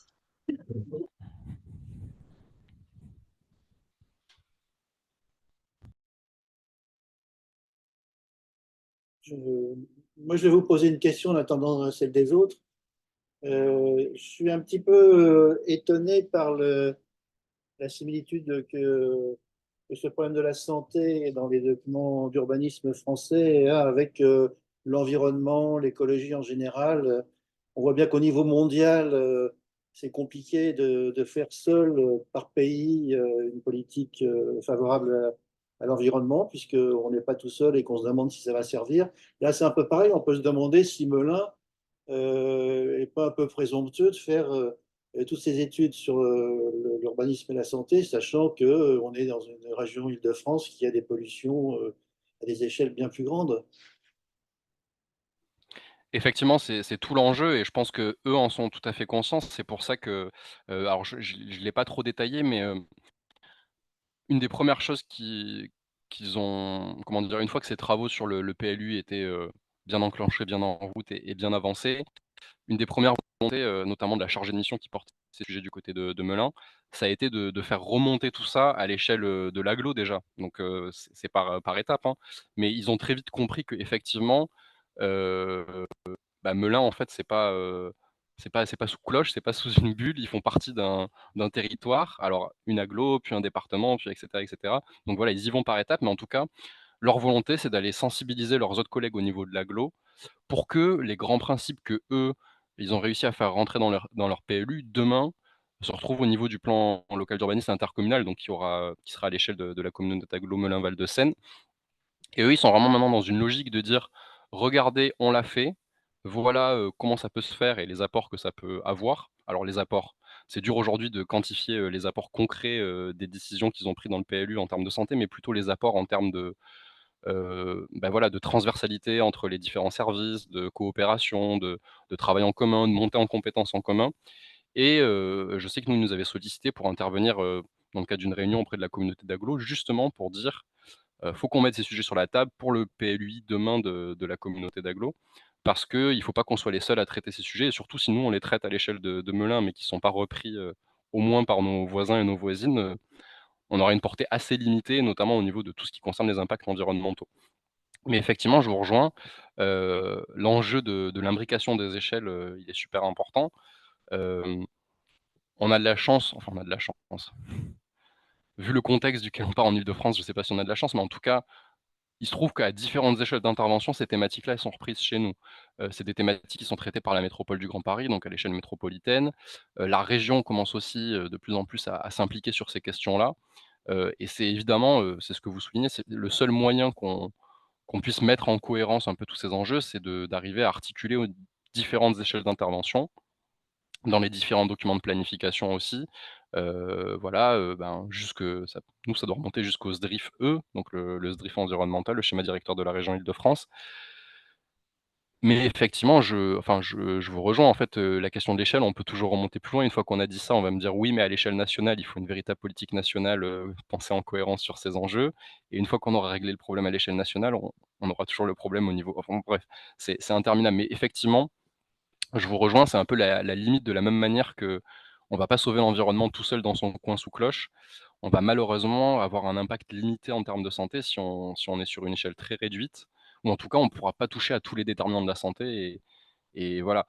Exemple très simple, la question, des pollutions, on a deux grands moyens d'agir, c'est réduire les émissions et réduire l'exposition. À une échelle locale, on voit à peu près comment est-ce qu'on va réduire, l'exposition. Réduire les émissions, on peut peut-être les réduire à l'échelle locale, mais c'est un problème tellement, global que c'est pas parce que demain on décide de piétonniser une rue à Melun que ça va réduire, à l'échelle du territoire drastiquement, heu la présence, de d'ozone et de polluants dans l'air. Donc effectivement, là vous mettez un peu du doigt, vous touchez un peu du doigt la limite de toutes ces démarches-là, c'est que, eh eh, on a un impact, finalement assez limité sur toutes les composantes environnementales, et de notre cadre de vie. Et l'idée, c'est de se dire: «Ce sur quoi on a un impact, essayons de faire le mieux possible, quoi».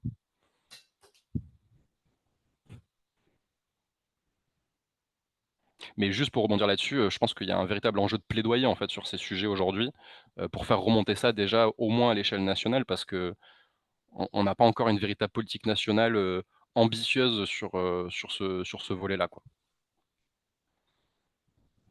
Et je me permets de prendre la parole pour rebondir sur ce qui vient d'être dit et c'est plutôt apporter un témoignage. J'ai pu travailler sur, donc dans le cadre du document de planification, le PLUI du Pays d'Aix.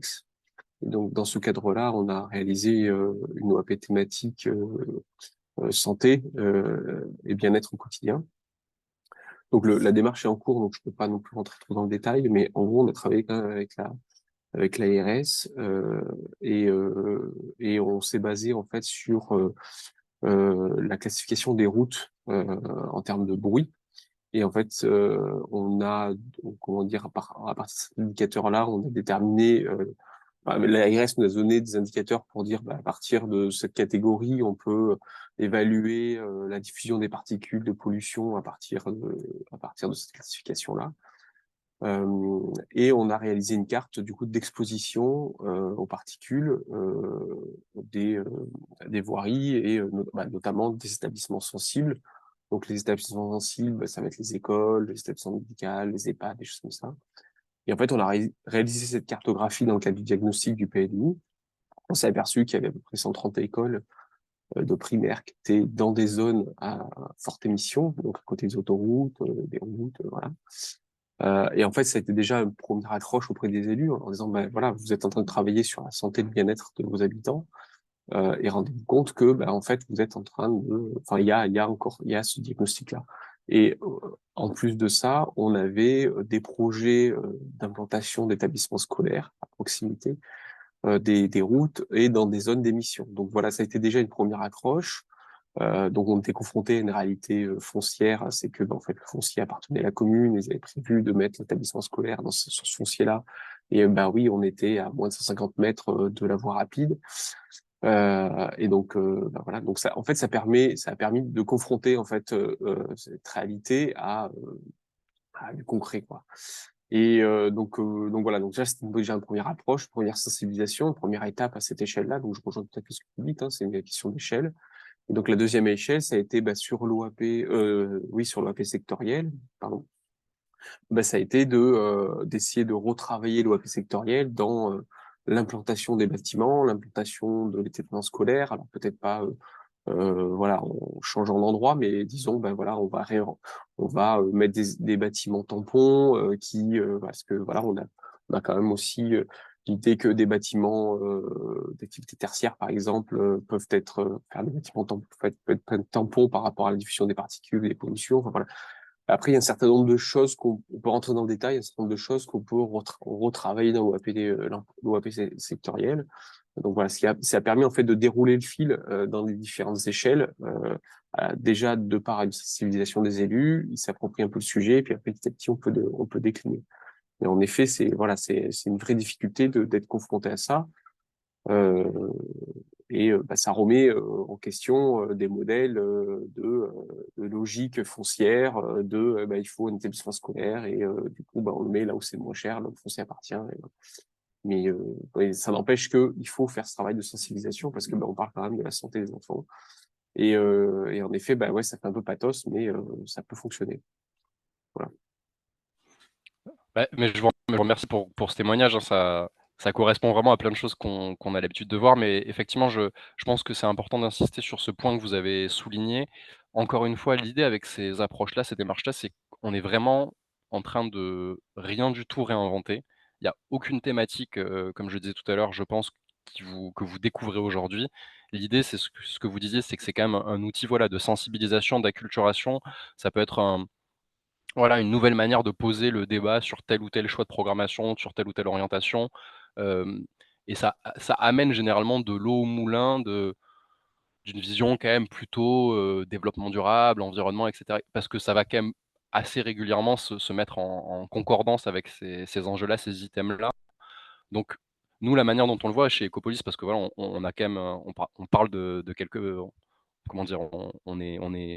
On parle pas de nulle part, hein. Nous, on est dans le développement durable, on est pour, bah, voilà, plus d'espaces verts, plus de rénovation, plus de passifs, enfin voilà, tout un tas d'enjeux et effectivement, on voit la santé, nous, comme un nouvel argumentaire, comme un nouveau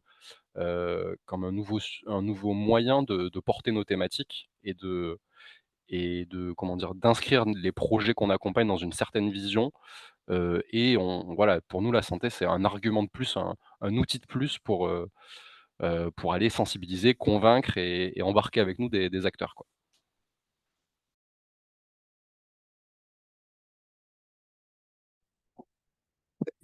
J'ai pas de questions, mais j'ai trouvé que enfin, la présentation par rapport à ce que vous venez de dire était vraiment, c'est hyper passionnant. Et pour nous, je trouve que, en effet, je trouve que c'est un argumentaire supplémentaire qui a lieu, enfin, qui a un lien directement avec l'humain. C'est dire, bah, voilà, c'est la santé de tous, qui est concernée. Alors les indicateurs enfin, je suis arrivée un petit peu en retard, donc j'ai pas eu tout à fait le début, mais les indicateurs que vous indiquez, ils sont quand même très, très concrets sur, des problèmes, un peu enfin, de maladies un peu chroniques, donc bon, ça, c'est une mesure, on va dire, maximale, mais je trouve que ça doit répondre aussi à une, comment dire? À un désir, à une aspiration, des populations aussi, d'avoir, meilleure santé. Alors, bon, c'est un peu enfin, je pense que c'est pas encore généralisé, loin de là, mais je trouve que c'est une approche, en fait, peut-être qui est plus facile pour la sensibilisation, notamment des élus, pour dire: «C'est la santé de chacun, en fait, qui est en cause» Et peut-être que c'est plus facile parfois que de se dire, on va sauver la biodiversité, de dire on va sauver finalement dans un quartier, on a un impact très direct sur la santé. Ça fait écho aux autres politiques publiques aussi, de maintien d'une bonne santé, enfin le fait de marcher, d'avoir des mobilités plus favorables aussi à sa forme physique. Et moi je trouve que enfin en effet c'est un habillage, enfin c'est une entrée un peu différente, mais le fait que finalement on va d'emblée sur, ça peut parler quand même à davantage de personnes. Enfin, je trouve que je suis contente de vous entendre dire que finalement, bah, c'est pas tellement, enfin, c'est pas beaucoup plus nouveau que ce qu'on a pu développer sur les questions, d'environnement et cetera, mais c'est une manière de l'approcher peut-être on arrivera peut-être mieux à mettre derrière, des engagements, sur notre environnement, le cadre de vie, sur ce qu'on va produire. Je trouve que c'est une bonne démarche et puis, moi, même si je fais pas de planification, je travaille plutôt sur les questions, de programmation d'habitat, mais finalement, la question de la santé, quand on parle de vieillissement, quand on parle d'environnement, bah, c'est quand même, extrêmement présent dans les démarches. Donc, c'est intéressant en fait de se sensibiliser peut-être davantage, soi-même pour faire passer le message. C'est un plaidoyer, vous avez raison, hein, enfin et vous l'avez fait très, très bien passer donc, je trouve que c'est intéressant de l'avoir en tête pour nous. Mmh. Je vous remercie déjà, j'essaie d'être, d'être clair là-dessus. Mais effectivement, je rebondis juste rapidement sur, ce que vous venez de dire. Alors, sur la concordance entre les 2, nous, c'est un peu l'idée qu'on a, ouais, effectivement, c'est de se dire: «Santé, environnement, c'est ceinture et bretelles», quoi. On a les deux arguments pour aller porter, les mêmes recommandations, les mêmes préconisations, mais, on a 2 cordes sensibles potentiellement qu'on peut activer Mmh. pour pousser ces thématiques. Et puis je pense que vous l'avez dit aussi, en fait, c'est des sujets, là, par exemple, il y a une thématique que j'ai pas du tout abordée dans ma présentation, mais, nous, c'est un sujet qui est très important lorsqu'on parle de santé en lien avec l'aménagement ou même, la question du logement et encore plus, je pense, la question du logement, c'est la question des seniors qui va devenir enfin, qui est d'ailleurs déjà une Énorme, c'est véritable, déjà énorme, question enfin, sociale, voilà, c'est ça et mmh. notamment sur le logement et je pense que les questions de santé, de confort, de bien-être, c'est aussi une manière Oups. de penser tout ça effectivement.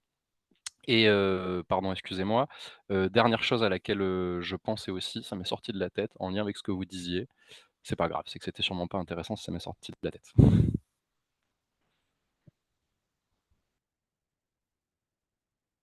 C'est ma conviction. Bah, merci en tout cas. Alors, moi, en étant peut-être un peu provocateur, non, mais j'ai trouvé ça très intéressant. Enfin bref, je ne vais pas te dire tout ce qui a été dit déjà, mais et pour prolonger un petit peu ce qu'évoquait Cécile, notamment vis-à-vis de la communication.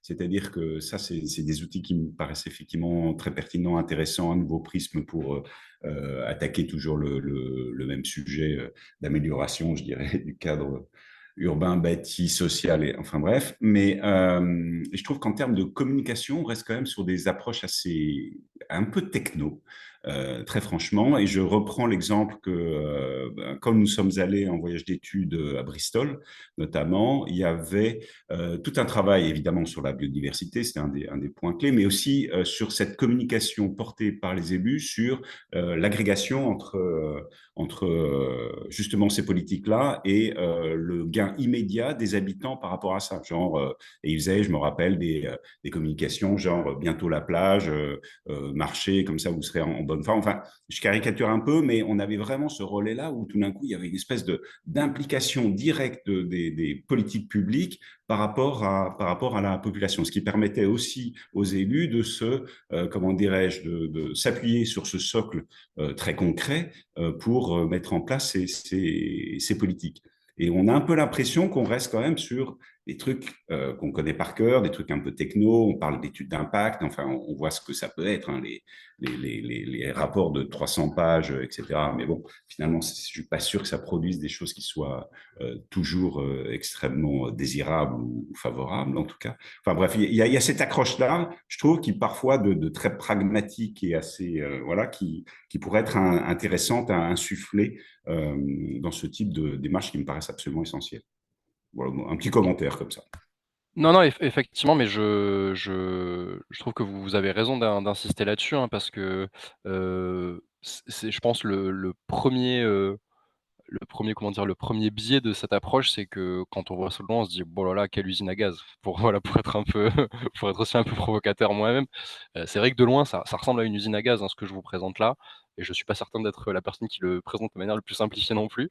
Mais je vous rejoins tout à fait, et c'est effectivement un vrai axe, une vraie piste, de réflexion, de travail, et même pour les acteurs qui portent ce type de démarche sur le terrain, parce que, et j'ai peut-être pas assez insisté là-dessus, mais Hem, je pense que ce que vous mettez sous la catégorie communication, aller vers, sensibilisation des habitants, des citoyens, et cetera, ça rejoint quand même des valeurs qui sont portées dans ce type d'approche, où il y a une véritable volonté d'impliquer, et c'est même pas une volonté, c'est dans l'EIS, c'est défini de manière, normative dans la méthodologie qu'à un moment, les habitants doivent être impliqués au-delà de la simple concertation dans la démarche. Donc il y a ces valeurs-là que vous soulignez, en fait, et vous avez l'intuition assez juste là-dessus, qu'il faut que tous ces trucs-là ne restent pas, des sujets pensés, de manière très techno, par, des chercheurs en santé publique, mais qu'il faut faire le lien avec les acteurs de terrain. Et en fait, ça me fait faire le lien aussi avec ce que je voulais dire, tout à l'heure, sur l'intervention, pardon, de madame Bouclé. C'est que, on parlait de santé, il y a une notion très importante, c'est ce qu'on appelle la santé perçue en santé publique. C'est-à-dire que les habitants, les usagers, les citoyens d'une ville, d'un quartier, d'un équipement public, c'est pas des chercheurs en santé publique, mais ils ont quand même leur avis sur la question, leur intuition sur la question, leur sensibilité sur la question, et ils vont parfois eux-mêmes, assez spontanément, mettre sous la catégorie santé des choses qu'on n'aurait pas forcément pensé, dans une vision un peu descendante et un peu techno, justement, que vous décrivez, où voilà, on a nos indicateurs, des grandes classifications, ça c'est de la santé publique, ça c'est de la santé environnement, et cetera. Les gens, en fait, ils ont une vision, de la santé perçue qui est assez, intuitive, assez sensible, et ça, c'est quelque chose aussi sur lequel il faut savoir s'appuyer. C'est une forme d'expertise qu'il faut savoir mobiliser dans ce type de démarche-là, et il faut maintenir en fait un dialogue avec les premiers concernés par nos pratiques en fait, pour à la fois les sensibiliser sur les enjeux de santé, dans le cadre, bah, du quartier, de la ville, et cetera, mais aussi s'appuyer sur leur expertise, leur sensibilité, leur connaissance du territoire, du quartier, encore une fois. Parce que parfois, je sais pas, moi, je vais vous dire un truc bête, un exemple, complètement abstrait, mais dans le cadre de la rénovation d'un quartier, où vous avez, cette petite dame qui va vous dire, «Ah mais oui, mais en fait, là, l'arrêt de bus, c'est pas pratique pour y aller parce que le trottoir, il est un peu abîmé là», et cetera, et cetera. Bon bref, un exemple très concret, mais ça, c'est quelque chose qu'on va pas avoir forcément dans notre analyse, un peu descendante, et cetera, qu'on va pas forcément rattacher à nos thématiques aussi assez spontanément. Mais dans la vie de tous les jours, dans la pratique quotidienne des habitants ou des populations, ça fait partie de ce qu'eux intègrent dans leur bien-être, leur cadre de vie, leur environnement, et cetera, et cetera. Donc il y a, vous avez raison d'insister là-dessus, il faut que ce dialogue, il existe, qu'il soit, comment dire? Descendant, c'est-à-dire plutôt dans une vision d'acculturation, de sensibilisation, mais qu'il soit aussi, que ça remonte aussi en fait, que ce soit, top down et bottom up comme on dit, qu'il y ait en tout cas voilà, aussi, cette capacité à mobiliser l'expertise, et le ressenti, la sensibilité des usagers, des habitants, des populations. Voilà. Je ne sais pas si ça répond exactement à ce que vous vouliez soulever, mais ça m'y a fait penser, donc voilà, je rebondissais sur ce que vous disiez. Bon, on est dans les critiques, donc je vais rajouter la mienne, ça permet de, ça permet de réfléchir. Euh, En fait, pendant les années Covid et juste après, il y a eu beaucoup de théories sur les réseaux de santé, les réseaux de médecine, les réseaux d'intervention rapide, les cliniques, etc. Enfin, ça a été très, très programmatique, je dirais. Il y a pas mal d'entre nous qui sont des programmeurs, qui font de la programmation d'équipements publics. J'ai moi-même été dans des villes nouvelles où on fait des programmations d'équipements de santé. J'ai pas très bien vu les liens qu'il pouvait y avoir entre votre démarche, qui effectivement, au regard de ça, est très environnementale. Et par ailleurs, la démonstration que vous faites au début de la nécessité de votre action, elle est faite sur un constat de gens qui sont malades. Donc, le fameux RER ou la région Île-de-France, elle fait un constat de gens qui sont malades, qui ont besoin de médecins qu'on n'a pas, qui ont besoin d'équipements publics sur lesquels peut-être, là justement, cette notion de réseau qui serait à monter est importante. Donc, quels sont vos liens avec ces aspects-là? Alors il y a plusieurs éléments, là, dans ce que vous soulevez.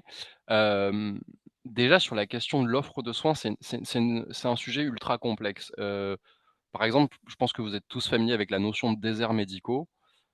c'est une notion qui aujourd'hui est de plus en plus, remise en question par certains chercheurs ou contestée, dans la mesure où c'est une notion qui permet pas vraiment de comprendre, finement la problématique. C'est-à-dire que l'accès aux soins, c'est un gradient, en fait. C'est pas jour enfin bon, vous en avez l'intuition, j'imagine, mais c'est pas blanc ou noir, c'est pas désert et oasis médicale. En fait, on est sur un gradient et par exemple, en Île-de-France, c'est un peu spécifique parce qu'on est à la fois sur une des zones sur un des territoires où on a le plus de déserts médicaux et à la fois, une grande majorité des Franciliens sont à 45 minutes maximum d'un hôpital. Donc on est un peu sur une réalité assez nuancée, en fait, où effectivement, on a un déséquilibre de l'offre de soins, mais la question, c'est pas seulement la présence ou pas de l'offre de soins, c'est aussi parfois l'accessibilité. Donc les 2 problématiques sont, voilà, sont à prendre assez finement. Alors, ça remet pas du tout en cause le constat de base que vous êtes en train de faire, mais c'est simplement pour, voilà, pour préciser qu'on a des réalités un peu plus complexes. Hem et ensuite, sur, sur cette réflexion-là, il faut savoir qu'aujourd'hui dans le monde hospitalier, en tout cas, nous, c'est le cas de l'ARS en Île-de-France qui s'interroge là-dessus. Il y a une véritable réflexion sur comment est-ce qu'on construit demain un hôpital qui soit, intégré à toutes ces réflexions qu'on est en train d'avoir là et qui soit intégré aussi dans le tissu urbain bah, favorable à la santé. Comment est-ce qu'on fait un équipement de santé qui lui-même soit, favorable à l'environnement et la santé?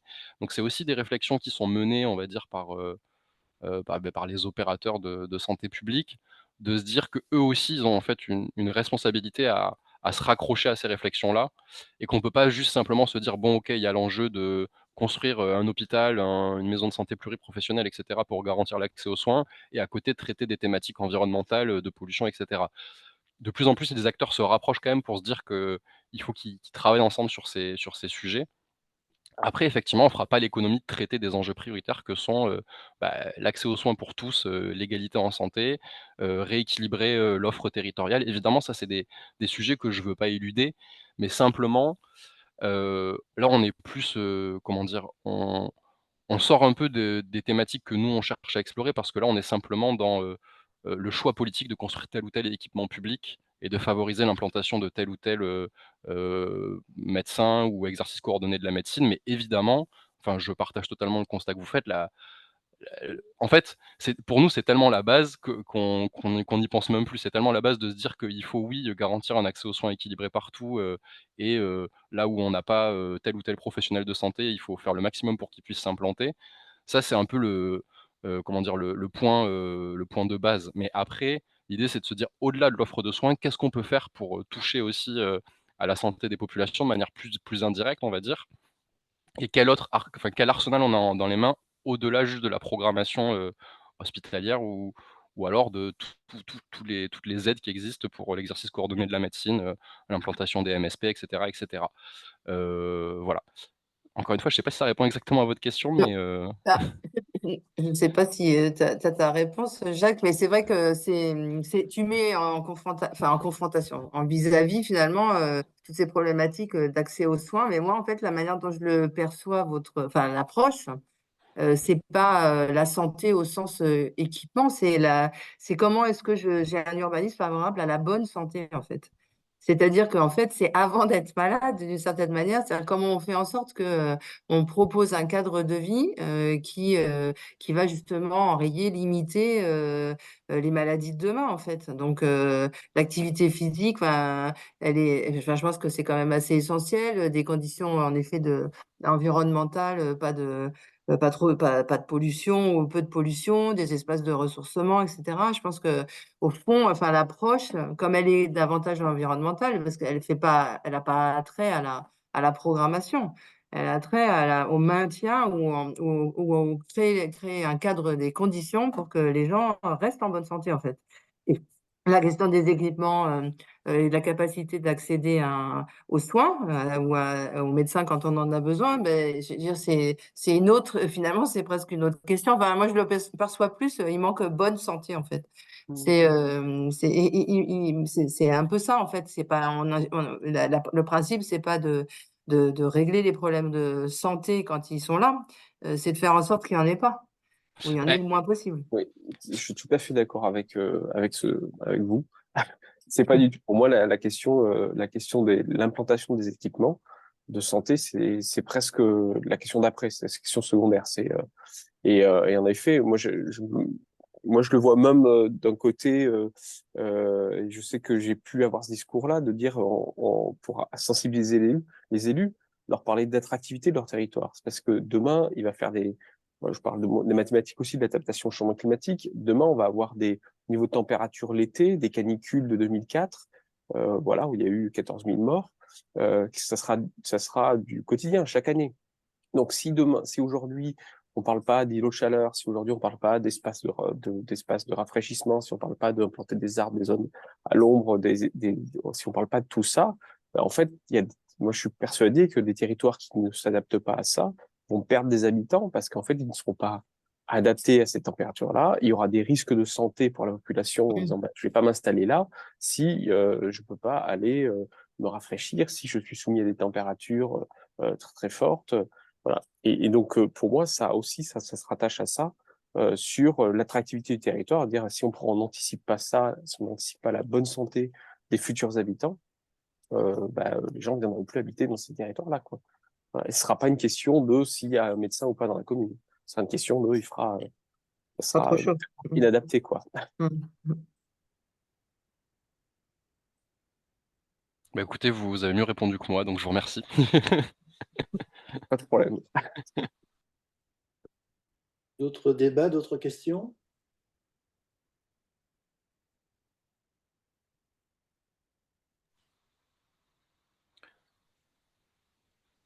Oui, S'il y a pas... bonjour à tous. Jean-Michel B, bureau d'études Cocitrex, bureau d'études mobilité. Je voulais juste, comme le disait, je voulais juste apporter une petite chose. Comme le disait Alban tout à l'heure, j'en profite pour le remercier pour cette présentation très intéressante. Il y a beaucoup de choses. Alors, c'est une nouvelle approche, une nouvelle façon de voir les choses sur certains aspects, mais il y a effectivement, comme le disait Alban, des choses qui ne sont effectivement pas nouvelles et voilà, qui se font déjà depuis longtemps. En ce qui nous concerne, nous, par exemple, puisqu'on parlait des études environnementales, donc nous, on réalise pour les gros projets qui sont soumis à études environnementales, on réalise des études de trafic qui déjà mesure l'impact sur les conditions de circulation.